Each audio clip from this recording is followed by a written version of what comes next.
Welcome to the Double Shot with your favourite bogans, Alex Fitzgerald and one Mitchell Scal. Schmitty, welcome back. Schlink, pleasure to be here. I'm under strict instructions to limit the boganness, but you bring it out in me, so I'm a bit worried. No, you bring it out in me. That's me going anti-bogan, the anti-bogan. James has finally got the viddies. The dragon, as he has been self-proclaimed, the dragon blood. He reckons he's got dragon blood. But if I'm being honest, Mitch, you know and I know how much Nightmare, a.k.a. James, loves data. Correct. And much more than that, ABS data, which has just started to be drip-fed to the public as of last week, coinciding with James finally getting COVID. Look, suspicious timing to say the least. Not a conspiracy. But in saying that, though, I know he's bored at home, and we have sort of done something that I know you guys have never done on the pod before. We have James calling in via telephone, as I understand it. Yeah, we got him on the line. We got him on the line. He's bored at home. He's insisted. So, James, welcome to the show. Thanks very much for giving me your seat this week. My word. Yeah, well, good to see you too, mate.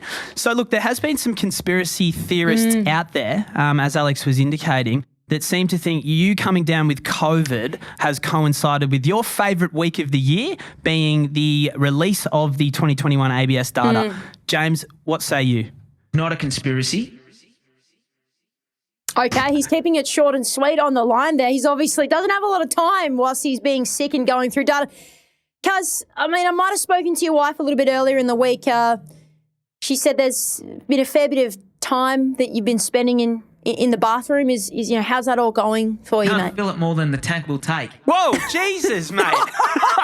A little bit too much information there. But look, speaking of which, we know you're a man of positive affirmations, or a person, I should say. Give us a bit of an example of how you've been getting up, what you've been saying to yourself in the mornings to get through this tough time. Pull yourself together, woman. Just when you think you know a guy, you just don't know him. All right, cousin, I know you probably got to go back to bed. I just want to know, approximately when do you think we're going to see you? Like, when does your 7-day isolation end? When are you going to be back? We'll wrap it up there and segment. Oh, okay. He's a man of few words whilst he's got COVID, but I'm really stoked that we managed to dial him in. So, producer Nick, thank you for organising that. Now, we do also believe, Mitch, that James is not only studying the census data, which we'll talk about in a moment, but probably the Reserve Bank of Australia's release on Tuesday this week, and them hiking up the rates again from 0.85% now to 1.35%, the third increase in a row, with a few little takeaways. We don't want to spend too much time on it, do we, Mitch? We're not screaming with worry. We've got to get back to normal. But any highlights that you saw in the notes? They highlighted, supply chains are still feeling pressure, particularly on the back of global conflicts in relation to energy and food. Obviously, the spread of COVID still through China. That has caused some, additional pressure to global supply chains, which they're still, highlighting as a bit of a threat. And then also wage growth, in that the pace at which wages have grown has been less than inflation. So in terms, real wages have gone backwards. So I guess all of that led to, among other things, an increase of 50 basis points. But, we're still good unemployment, all the rest of it. Not too worried, particularly what we'll touch on it later on in the show, but rents are up, that type of stuff that can help offset any additional pressures from interest rate increases. What about you? Anything your end, Schlink? Look, not really. I'm really comforted by the fact they think that wages should continue to pick up, so that's really good. And they were pretty upfront in saying that, we will consider further increases of maybe 25 basis points or 50 basis points in the coming months, but it fully depends on the inflation data and the jobs market. Jobs market's super tight. Inflation is quite strong up there with the rise of cost of living. So it just looks something to keep an eye on. Wasn't really that flawed yesterday. I think this is just what we need to get used to now. Yeah. And we've got to get back to some level of normalcy. But also, all of the COVID benefits and support packages, they're over. They're done. So we've got to move forward from there. Yep. Speaking of moving forward, a bit of census data released and quite fun in our books and just so interesting to see, right? So the census, most of us hopefully partake in it when it happens every 5 years or so. We would have filled out a few bits and pieces in August last year. First time it was digital. Basically, it provides us, the most comprehensive snapshot of our country. Essentially, who we are, the number of us, where we live, our religions, where we're from. It's all so interesting. Where have you been? Who have you been with? What have you been doing? Little bit of government interrogation, kind of like me to you, Mitch. A bit of interrogation. A little bit of CIA black ops sites, you reckon? So obviously census was captured in August of 2021, and as you said, captures all of effectively who we are as a population, demographics, income, household compositions, all of that exciting stuff. So 2016 to 2021, 5-year period. What's happened, Schling? What are we seeing? Population's up. No huge surprises there, although, the last 2 years have been a bit weird. But population today in Australia, 25.4 million people. Yep. Which is, by the way, 2 million people more than 2016. 2 million people increase. Nice. That's right, in 5 years. Wowza. And we've got our population today living in 10.8 million dwellings. So different houses, units, whatever they make up, which is 950,000 more dwellings than the last census in 2016. So nearly 1 million more homes in 5 years. Wow. Pretty amazing. And that's a good point you make, actually. And James isn't here, and I used to copy his university assignments, so I may as well copy his blog that goes out. He actually raised that in his blog, whereby the average household in Australia today now has 2.5 people, right, which is down from 2.6 in the last two census periods. Okay. So effectively what he's saying in that is that even if our population didn't grow by one person, we'd still have to build an additional 70,000 dwellings for, to account for the household composition lessening. So interesting if we dig a little bit deeper into that, as James said in his article, like an onion, there's layers to this. Layers. But I reckon layers. he plagiarised that from Donkey in Shrek, by the way. Oh, goodness. But speaking of which, layers. if we look at how houses have grown, so one bedders, pop quiz for you, Alex. Oh, my God. Pop quiz, and this will also see if you read James's emails. So the total houses increased by 10%, right? As you said in before, 950,000 dwellings. Yeah. Yep. Of that, how much do you think one-bedroom houses grew by? Houses or dwellings? One bedroom dwellings grew by in percentage terms. How much do you think? I'm just going to throw something out of the wazoo. 10%. Ooh, it's a safe bet given that the average houses grew by 10%. No, 19%, so almost double the rate of houses. What about three-bedders? One-bedrooms, 19%. What about three-bedders? I reckon they decreased. Oh, maybe they don't. It doesn't feel right. No, okay. Stuff it. Let's go for an increase of 25%. Ooh, only 5% increase in three-bedroom homes. Why though? Hang on. What about four-bedders? Fudge. I feel like we've got a decrease coming. NFI. I feel like we've got a decrease coming on here, but in our world, that doesn't feel right that there would be a decrease. So I'm going to say there's been an increase of, there's been an increase of one bed. Okay, 10%. I don't know, 10%. Safe bet again, but 21%. So in summary, one bedders 19%, three bedders 5%, and four bedders 21%. So riddle me this. But no, I think James has suggested in his article that there may be more people converting their typical post-war three-bedder into a four-bedder, and given our aging population and downsizes, that the one-bedrooms may be quite popular in that regard. So anyway, interesting data nonetheless. Very much so. And I guess, that whole composition of bedrooms always fascinates me, especially when we talk about multi-generational housing. And when we sort of convert that into our culture, the culture of Australia, because that multi-generational is very culturally different to the average Aussie. We're getting a lot of that multi-gen from a lot of places in Asia and even Europe. But the terms of our cultural trends, we've actually become a less and less religious country, or people as a nation, which is kind of interesting. Less people are identifying as having more people are identifying as having no religion. Yeah. In 2011, 22% had no religion. In 2016, 30%, and now we're at 38% saying, no, I've got no religion. That's kind of by the by, quite interesting. But at the same time, we've actually become quite a much more multicultural country with a third of all Australians born overseas, 1/3. And nearly half of all Australians have at least one parent who's born overseas. I do. My mum's Welsh. Yeah, right. So I do fall into that. Deb from Wales. Deb. Yeah, do not stuff around with a Welsh lady. She will slap you silly. She's so scary. Nah, very nice. And then do you want to run us through the last big picture housing numbers? Yes, I thought these were great. We can't end the segment without talking about this. True. This is a very good takeaway, Alex. So I think hit us with a schnitty. Yeah, in summary, the census has revealed that we as Australians have reversed a decade-long trend. Obviously a decade record. I was following. A decade, correct. A decade record. Obviously. Decade, if you will. Does this sound right? We have some decorum in here. Yeah, so the decade-long trend that's been reversed is that there are actually less people renting today than there were in the last census.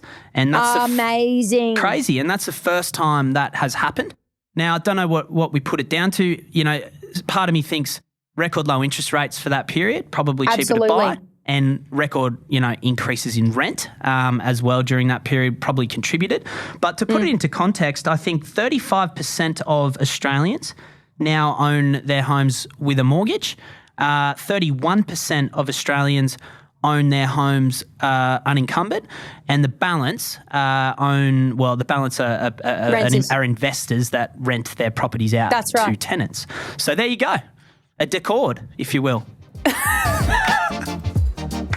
All right, Schlink. So, great news for essential workers in New South Wales. I think as of yesterday or as of very recently, they now have access to an equity share scheme that would allow them to purchase a home at basically a 50% LVR. So the group is called Homeowners Partnering Equity Fund, or HOPE for short, which is, I thought, quite a good acronym. Very and effectively, they're going to enable health workers, police officers, frontline workers, and those in essential services to access funding through Police Bank, who they've partnered up with, to allow them to get into what is a crazy market in Sydney, because essential services can't work from home, and it's very expensive to live near where they work. So the way in which that's going to work, I think, looks at about allowing them to come up with a minimum of 2.5% deposit. So say on $1 million home, that's about $25,000 plus costs. And then the balance of that, they will go halves with HOPE. So, on the loan value, no ongoing fees, no admin costs. Effectively, you pay them back at any time or when you sell, and they get a share in the capital growth. So similar to what we've heard before, but this is specifically for essential workers in Sydney or in New South Wales. Crazy. Mitch, you've said everything we need to say there. That was more than an intro, so you've absolutely smashed that. But it's you're exactly right. Yeah. Basically right, though. What I find interesting about this is that it's almost a replica of what the Labor federal government have introduced, where they will lend you 30, even up to 40% deposit with as little as 2.5% contribution from the home buy. So here, it's really interesting to see we've actually got a private institution that have said, we believe in as safe as houses, and also it's an investment for them, and they've got up to a $400 million target here where they're chipping in 50%. They've got no cap on the purchase price, by the way. And on the income as well. So if you're a doctor earning, high income, then you're still able to go and access this scheme. Amazing.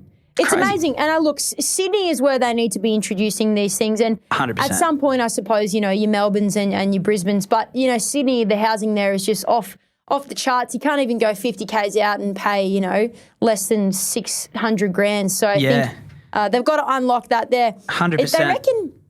They reckon in Australia there's 2.7 million essential workers. Wow. So this will seriously help them. And then also top up what the Labor government have done. Now they've just got to unlock the supply, Schnitz. They've got to unlock the supply. Great, let's help everyone buy, but we also need to unlock the supply. And it's probably a good segue into something you raised with me this week in that, obviously the price of Australian housing is going up, but you actually dug a bit deeper into it and found out how many homes have sold for $1 million or something in the last 12 months, you were saying? What's going on there?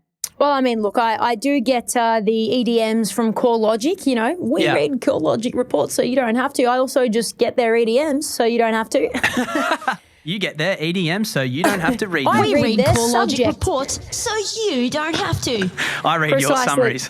And by reports, sometimes it means their subject line in their EDM. EDM, We know am I the saying that housing right? market. Because I also know EDM is electronic dance music, and I just feel like EDM is also incorrect use of electronic, direct mail or whatever it is. Anyway, 1 in 5 Australian homes sold for $1 million or more. Sheesh. From March last year, 2021, to March this year. So CoreLogic, they basically record, pretty much every single sale they can, and they collected data of 596,700 sales nationally, which, by the way, is up just about 20% from the year before. And they've said, 23, or call it 24% sold for $1 million or more. Wow. Wowza. So 596,733 homes, and you're saying 24%, call it, sold for $1 million or more. That's 143,215 homes that sold for over $1 million in 12 months. That's pretty crazy when you look at it that way. Mate, it is absolutely nuts. And, most of those I would say would be in New South Wales, but we've seen these sort of sexy regional areas skyrocket as well. So you'd have some on the Gold Coast where you are, up in Noosa, probably like down here in Torquay, in the sort of sexy beach suburbs.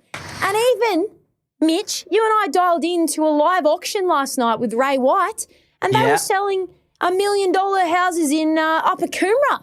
Yes. I'm trying to be calm, but now, this is the craziest thing I've ever heard. I cannot be calm ever, so definitely not trying there. But there you go. So there, I mean, like, you and I grew up on the Gold Coast. Coomera was always a relatively, nice suburb, but it wasn't anything special. But they're over $1 million there. So these numbers are starting to make more and more sense on the ground. Yeah, I used to think when I was young, right, like say, under 10 years old. So recently. So under 10 years, that if I ever lived in $1 million house, I'd be doing real well. But now, fast forward to adulthood, and $1 million doesn't get you a lot these days. Speaking That's right. of which, and in adulthood, you discover this thing called inflation.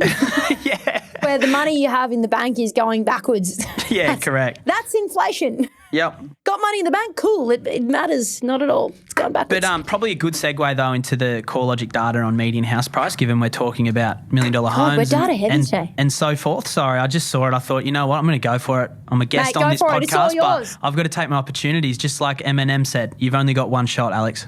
One opportunity. Mum's spaghetti vomiting on your sweater. There you go. Go for it, Mitch. Fucking have at it. So headlines, house prices in the slums, all that. What the numbers actually say, Sydney down 1.8%. So year to date down 2.4%. Median house price sitting at about $1.38 million today. This is houses we're talking about. Probably time it cooled off a little. Yeah, definitely cooled off, definitely tapered. But I mean, I'd still say that pre-COVID, still up. I don't know what the numbers would be, but I would say certainly still up at a $1.38 million median house price. Melbourne down 1.3%, 2.1% for the year. Median house price in Melbourne sitting at $975,850. We just can't crack a mill, Schmidt. Yeah, it was knocking on the door though, wasn't it? So look, like by $87 or something like that, and then Canberra took off into another dimension, but that's just probably a flow-on effect from Sydney, isn't it? Yeah, this is true.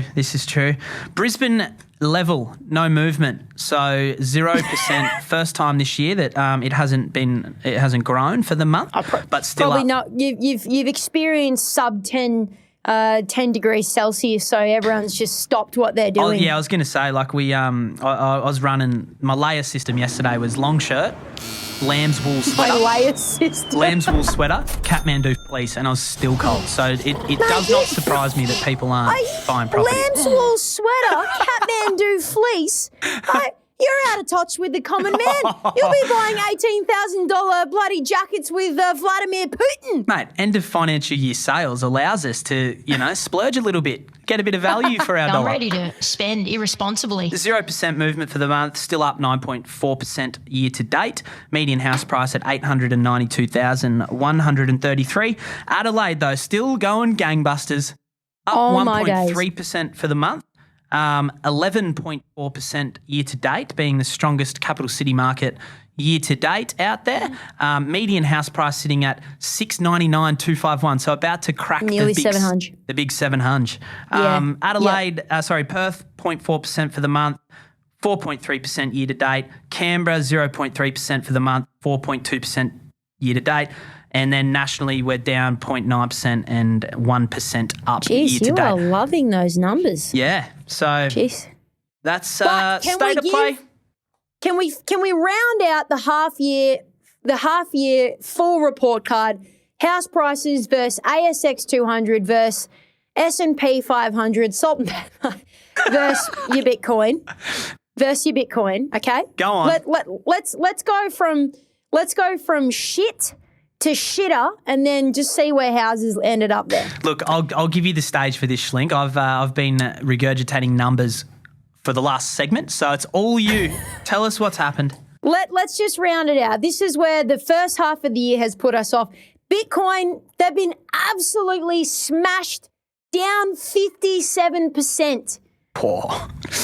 Probably a black swan moment for some of those who love crypto. They're buying up. I spoke to Jaden, our amazing client, 2 weeks ago at the client event. I said, mate, what do you make of it all? And he goes, no. You want to be buying about 40% Bitcoin, 60% Ethereum. Oh, yeah.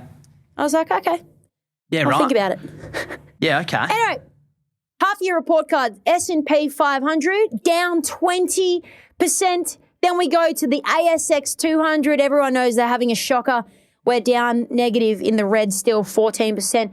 But Australian house prices year to date are still up 7%. So they're the only one out of those four that are actually in the black. And look, I'm not saying, we are the elite and, we won't have our day.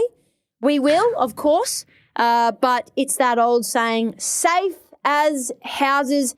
And in uncertain times, I friggin' hate those two words, but in uncertain times, having somewhere to live and shelter is certain. So, geez, you've rolled out a couple of good cliches there. Safe as houses, uncertain times.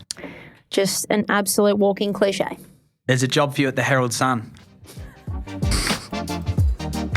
Schnitty, it's been an absolute pleasure having you here, and I have recently introduced a new segment which you may or may not have heard. It's called What Did You Google This Week? Did you Google? What was that? What did you Google this week? I Googled. That is incredible. Those stingers. Oh my God. Those stingers are so good. James's laugh in that is just too funny. He's a full belly just laugh too funny. there. Miss you, Cuzzy. Hey, all right, so I've got one for you. It's kind of like a hybrid pop quiz / what did you Google this week? Oh, all right. And I can't take full credit for it. It actually was a topic of conversation between me and producer Nick because he brought it from his household with his lovely wife-to-be, Simone. What did you Google this week? What does the W stand for in Big W? Mitch, what do you think it is? Wow. Oh, wow. I know. Did you think you were going to get a clanger like that? I had no idea that anything like that would be clanged my way, but given that it's preceded by the word big, I'm probably going to think that it's a normal-sized thing. Perhaps. I don't know. Where are you going with this? Maybe W stands for, I don't know. Is it like Walmart? Who knows? It's actually so boring. It's so boring. If you tell me it's some bloke's surname, I just don't bother. Big Willie. No. It stands for, a little bit of background, Yeah. Big W is owned by the Woolworths Group. Oh, it's big Woolworths. It stands for Woolworths. How boring is Far that? out. Oh, I've gone But with. hey, I've gone we with only big know these Walmart. things when we Google them. Yeah, no, that's So- look, that's not as boring as I thought. That's quite good. Quite good. I thought it was pretty boring. But Schmitty, you get the last laugh on this podcast this week because you are our guest of honour, and it was your idea to dial in James this week from his sick bed. So last moments or words or data. Tell No. you what, off the record, Hungry Jacks have leveled up. Yeah, I still maintain that. Hungry Jacks have, in fact, leveled up. Great chips. But no, look, nothing more to say other than thanks again for having me. I think it's probably I'm almost notched up my 10th podcast appearance, I think. So I'll be raising the bat soon for me 10th. If that Well, ever comes. send your invoice to this special letterbox that's got no destination because we're Yeah. not paying you, bud. The one with Shred X written on it. That's exactly right. In the print room with the big orange box. Hey, Schmitty, thank you so much for joining us. And, of course, we'll have you for our Quick Shots drop tomorrow. See you later, guys. Beautiful. See you guys. Thanks for listening to another episode of The Double Shot with your favourite cousins, Alex and James Fitzgerald. If you've got a burning question or something we absolutely need to talk about on the pod, please write to us. Both of our emails are in the show notes. For little real estate tidbits and a little bit of banter, okay, a lot of banter, you can follow us on the gram. Our handle is thedoubleshot.podcast. That, my friends, is thedoubleshot.podcast. Until next time, think of us when you sit back and sip your next double shot.